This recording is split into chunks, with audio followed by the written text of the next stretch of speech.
Hello to my gorgeous Geminis out there. It's Dr. Leona Mercury coming in with your full moon reading, and we are literally right there. As I looked up at the moon tonight, I was just in awe of the last super moon of the year. So we have it peaking in just a few hours.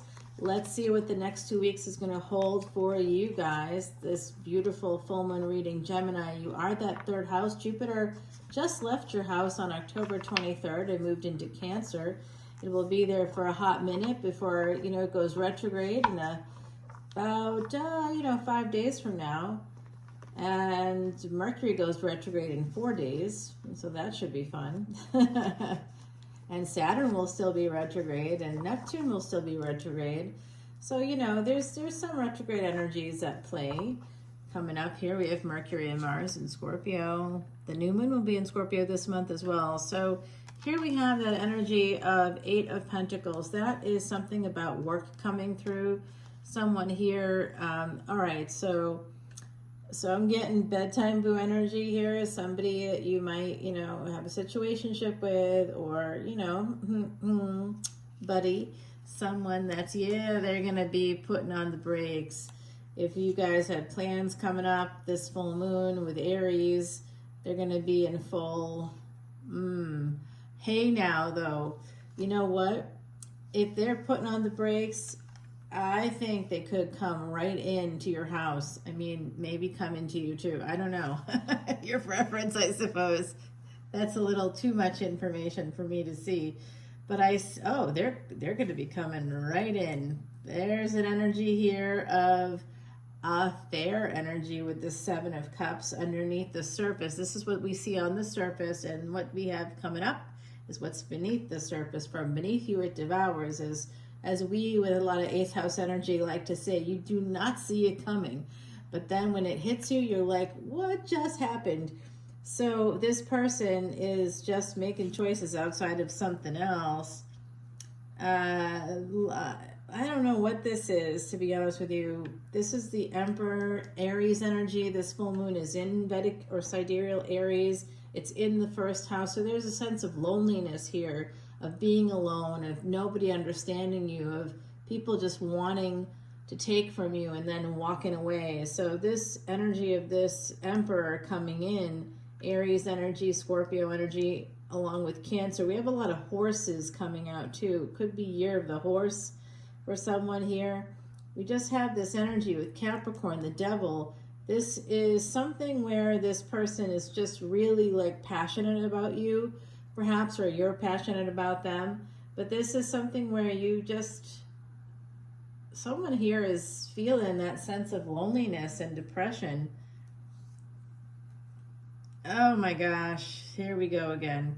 You know what? This person is probably involved with someone else or in a higher level of commitment. If they're playing this game with you, it's up to you to decide, okay, I'm not going to be here for this anymore. But it looks like they come in, and when I'm going to tell you that they come to you or because they're not getting it somewhere else, and it causes them a lot of pain that they have to do this. They feel like this passion, whoever this is, could be kind of religious. They may feel like this passionate thing that you guys have is kind of like temptation, like this person might be a little on the religious side. And what's beneath the surface of this person who comes in as a king? I mean, they are a king. They're just coming in for a good time, not a long time. Just so you're totally aware of that. And the 8 of Pentacles, beneath it is the 8 of Swords. They feel so stuck by work. They may feel stuck also if you guys work together. There could be some sense of self-sabotage here, sabotaging the love. That's what it is. So they may have fallen in love with you. If this was just supposed to be a casual thing, they could be pulling back. They may be just like in awe of you, honestly, or if you're that Empress energy, this Emperor, remember, it's not about gender. Gender and sexuality are both fluid. Welcome to my channel. Number 9 here of Cups. So, yeah,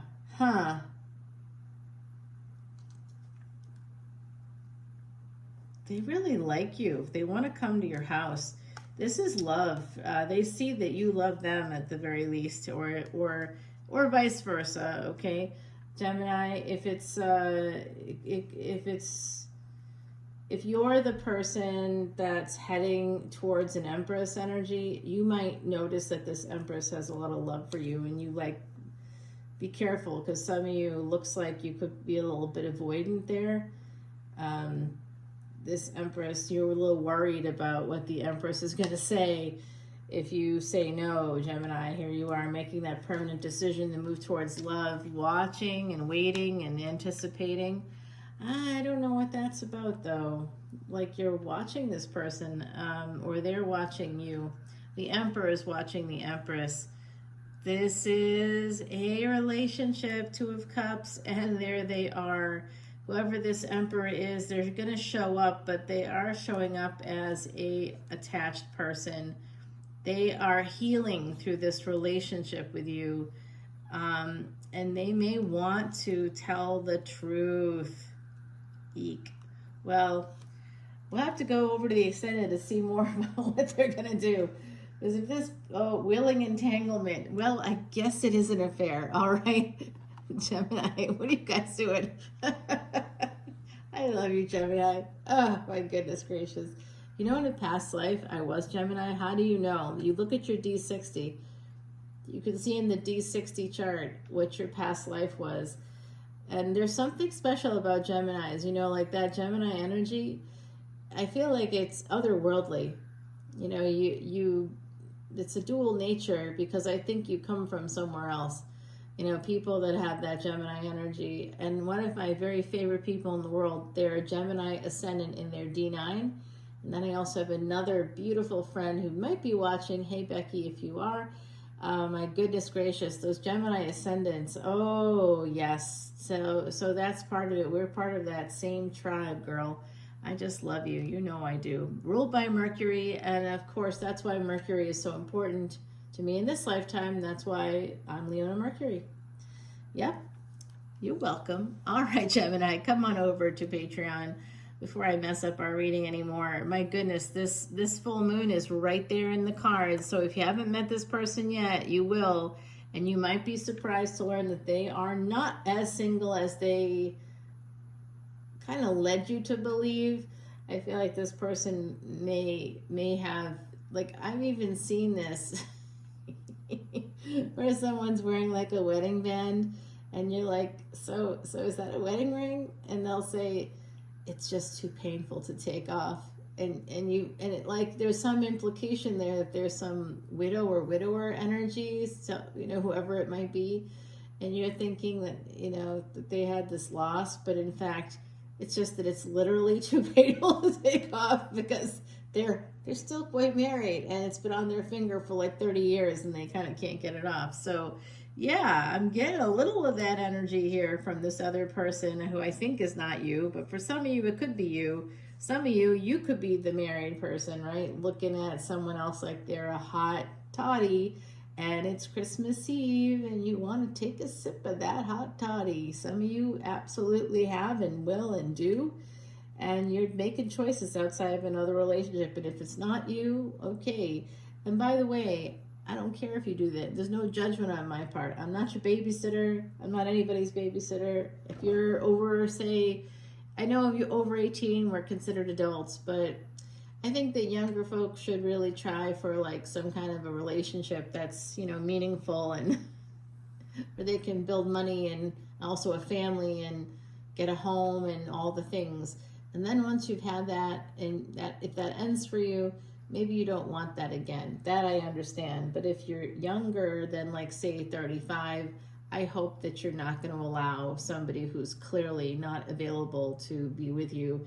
If you're over 35 and you've had the marriage and you've had the family, and, you know, maybe you want it again. You're young enough to get it again, certainly. But